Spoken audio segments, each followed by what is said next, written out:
Now, aggressive tax collection measures and automation of taxes and levies are some of the proposals that Nairobi County will employ to raise 20 billion shillings to fund its 42 billion shillings budget.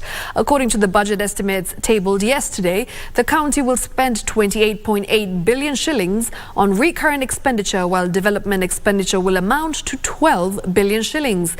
Infrastructure development will gobble the lion's share at 14 billion shillings, which will go towards roads, health facilities and beautification efforts.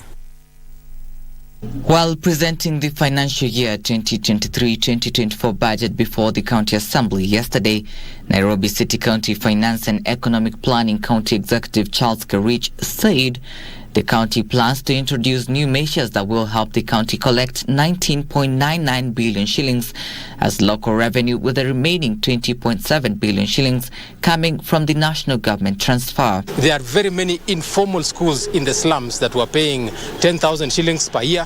We've reduced that to 3,000 shillings and even allowed them to pay 1,000 shilling per term, and several others that we want to make Nairobi a conducive place for doing business. Ksh.42B has told the County Assembly that the county plans to raise additional resources from the property market by introducing sectional property rates targeting individual houses on a block of apartments and completing and capturing geographical information system to boost land rate collection. We are keen to use the resources in a prudent way, in a fiscally responsible manner, and to also put effort to find sources of revenue elsewhere. We don't want to increase the taxes. In fact, we've hardly increased. We've reduced quite a number of fees and charges. We've reduced the seasonal parking that matatus that operate outside CBD pay by half. The county plans to increase the number of rateable properties from the current 181,000 to approximately 241,000 properties. The city county is also working on a formula that categorizes businesses as either hyper, mega, large, medium, small or mini in order to enhance fairness and compliance.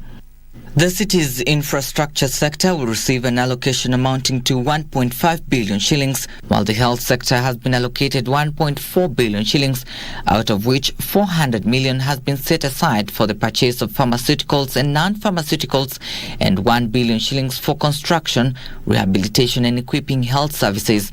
The sports, culture and arts sector has been allocated 520 million shillings, environment, water and natural resource 1.6 billion shillings, and trade 1.1 billion shillings.